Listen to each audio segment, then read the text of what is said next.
വടകരയിലെ LDF സ്ഥാനാർത്ഥി MK ഭാസ്കരന്റെ തിരഞ്ഞെടുപ്പ് പ്രകടന പത്രിക പുറത്തിറക്കി. വടകരയുടെ സമഗ്രമായ വികസനത്തിനുള്ള കാഴ്ചപ്പാടുകൾ ഉൾക്കൊള്ളിച്ചുകൊണ്ടുള്ള പ്രകടന പത്രികയാണ് പുറത്തിറക്കിയത്.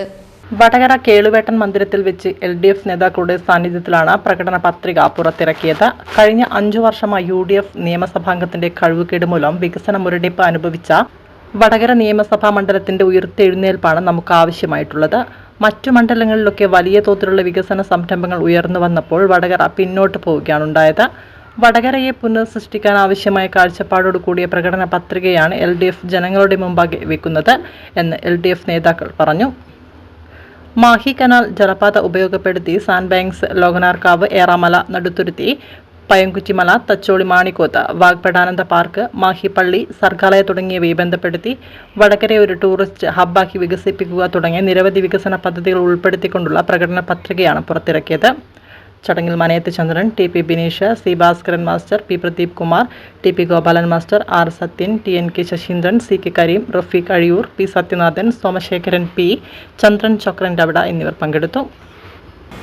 ഒരു 10-30 വർഷം കേരളം എങ്ങനെ നിലവിലുള്ള അവസ്ഥയിൽ നിന്ന് മുന്നോട്ട് പോകണം എന്നതിനെ സംബന്ധിച്ചുള്ള കാഴ്ചപ്പാടാണ്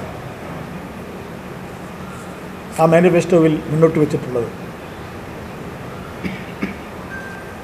ഒന്നാം പിണറായി സർക്കാർ 600 പരിപാടികൾ മുന്നോട്ട് വെക്കുകയും ഏകദേശം പൂർണ്ണമായി തന്നെ നടപ്പാക്കുകയും ചെയ്തിട്ടുണ്ട്. അതിൻ്റെ കരുത്തിലാണ് 2021 തെരഞ്ഞെടുപ്പിനെ അഭിമുഖീകരിച്ചത്. അന്ന് 900 പരിപാടികൾ മുന്നോട്ട് വെച്ചു. അതിൽ 97 പരിപാടികൾ നടപ്പിലാക്കപ്പെടുകയും ആ പരിപാടിയിൽ വരാത്ത അതാത് സന്ദർഭത്തിൽ വന്ന വിഷയങ്ങൾ ജനപക്ഷത്ത് നിന്നുകൊണ്ട് നടപ്പിലാക്കുകയും ചെയ്ത ഗവൺമെൻറ്റാണ്. ഈ 26 തെരഞ്ഞെടുപ്പിൽ LDF സംസ്ഥാന സമിതിയും ഭരണകൂടവും മുന്നോട്ട് വെക്കുന്ന ആശയം സംതൃപ്തമായ ഒരു ജനത,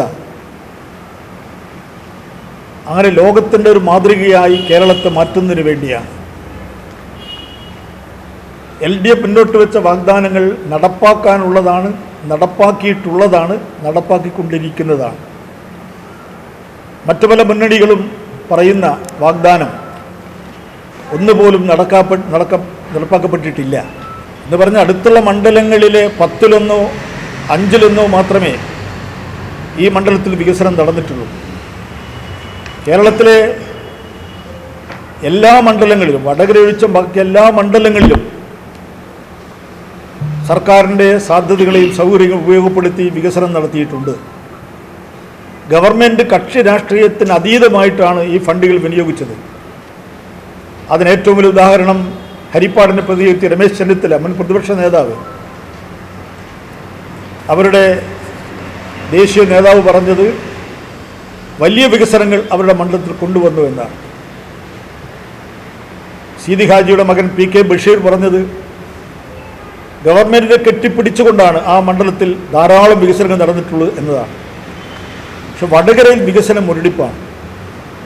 അതിനറുതി വരുത്തുക എന്ന വലിയ ലക്ഷ്യം LDFിൻ്റെ മാത്രമല്ല ജനങ്ങളുടെ ആകെ ലക്ഷ്യം സാക്ഷാത്കരിക്കുന്നതിന് വേണ്ടിയാണ് ഈ തെരഞ്ഞെടുപ്പിൽ ഇടതുപക്ഷ ജനാധിപത്യ മുന്നണി ഈ തെരഞ്ഞെടുപ്പിനെ കാണുന്നത്. അതോടൊപ്പം വടകരയുടേതായിട്ടുള്ള കുറേ വിഷയങ്ങളുണ്ട്. അത് ടൂറിസത്തിൻ്റെ സാധ്യതകൾ പരമാവധി ഉപയോഗപ്പെടുത്തണം എന്നതാണ്. പ്രകൃതി രമണീയമായ വടകര, കേരളത്തിലെ കോഴിക്കോട് ജില്ലയിൽ ഒരു വലിയ പദ്ധതി നടപ്പാക്കപ്പെടാൻ പോവുകയാണ്. ബേപ്പൂരിൽ തുടങ്ങി ഏറാമലയിലെ മാഹിപ്പുഴയിലുള്ള നടുത്തുരുത്തി അടക്കം വടകര മാഹിക്കനാലെ ജലപാതയുടെ സൗകര്യങ്ങൾ ഉപയോഗപ്പെടുത്തി ഞങ്ങളുടെ പദ്ധതിയിൽ ഞങ്ങൾ പറഞ്ഞിട്ടുള്ള കൃത്യമായും വടകര മാഹിക്കനാലിൻ്റെ സാധ്യതകൾ,